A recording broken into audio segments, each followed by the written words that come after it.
4 weeks. That is the timeline often whispered in the corridors of power when discussing a potential conventional conflict between the United States, its allies, and the Islamic Republic of Iran. It's a seductive promise. A rapid, surgical application of overwhelming force to achieve a decisive geopolitical shift. A blitzkrieg for the 21st century, but for policymakers in Washington and military planners in Tel Aviv, another timeline casts a much longer shadow. Iraq, Afghanistan. Names that have become synonymous not with quick victory, but with the endless war. A multi-decade quagmire that drained trillions of dollars, cost hundreds of thousands of lives, and fundamentally reshaped the geopolitical landscape, rarely in the way the initial planners intended. Today, as tensions reach a historical breaking point, we must confront the central question.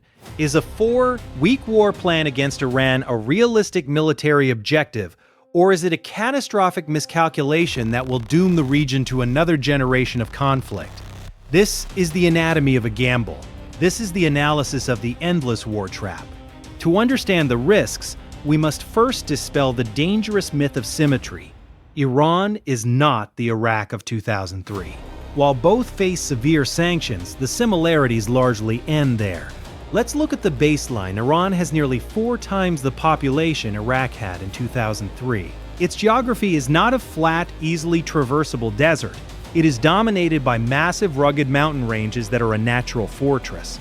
Most critically, while Saddam Hussein's military was a hollowed-out conventional force, Iran has spent decades building a military designed specifically to counter a superior conventional foe. This is the core of Iranian strategy. Asymmetric warfare. They do not seek to match the US Navy ship for ship. Instead, they focus on anti-access/area denial, a 2/AD capabilities.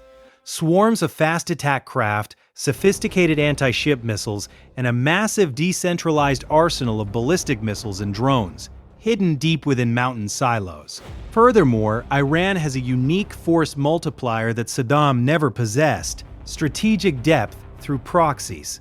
The Islamic Revolutionary Guard Corps' IRGC Quds Force has spent 40 years cultivating an axis of resistance. From Hezbollah in Lebanon to the Houthis in Yemen, Iran can project power across the entire region, turning any conflict into a multi-front nightmare before a single US boot touches Iranian soil. Finally, we must consider the ideological landscape. While Iraq was deeply divided, the Iranian regime, despite significant internal dissent, has a powerful security apparatus that is ideologically committed. Invasion would not be met with a collapsing state, but likely by a consolidation of nationalistic fervor against a foreign aggressor. So, what does a 4-week war actually look like in the minds of the planners? We must analyze this from a strictly military strategic perspective. A rapid campaign against Iran would not be an invasion for regime change, as in Iraq. The scale makes that impossible within this time frame. Instead, it would be a massive, punitive surgical strike campaign. Week 1. Achieving air supremacy. The first phase would be a massive, coordinated effort to dismantle Iran's A2/AD envelope. This means hundreds of simultaneous strikes against radar installations, surface-to-air missile batteries, like the S-300, command and control hubs, and airfield infrastructure. The goal is to blind and deafen the Iranian military. Weeks 2, 3. Neutralizing the strategic threat. Once the skies are relatively safe, the focus shifts to Iran's strategic assets. This is the primary objective of any such plan: decapitating Iran's nuclear program at Natanz, Fordow, and Isfahan, and decimating its long-range missile factories and launch sites. This would require GBU-57 bunker busters and sustained precision bombardment. Week 4, degrading asymmetric power and seeking an exit. The final week would focus on degrading the IRGC's ability to retaliate. This means targeting drone manufacturing plants, fast attack boat pens, and known IRGC command centers. Simultaneously, diplomatic channels would be flooded with demands for a new security arrangement, hoping the sheer scale of the destruction forces the regime to the table. This is the plan on paper, But as Prussian Field Marshal Helmuth von Moltke famously observed, no plan of operations extends with any certainty beyond the first contact with the main hostile force. Here is where the four-week plan confronts the endless war reality. The escalation ladder planners might assume Iran will absorb the pain.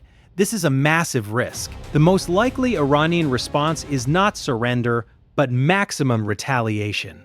Within hours, Iran's proxies could reign. If the four-week plan fails to force a surrender and instead triggers a regional conflagration, the consequences will not be contained to the Middle East. This is how a punitive strike becomes an endless war.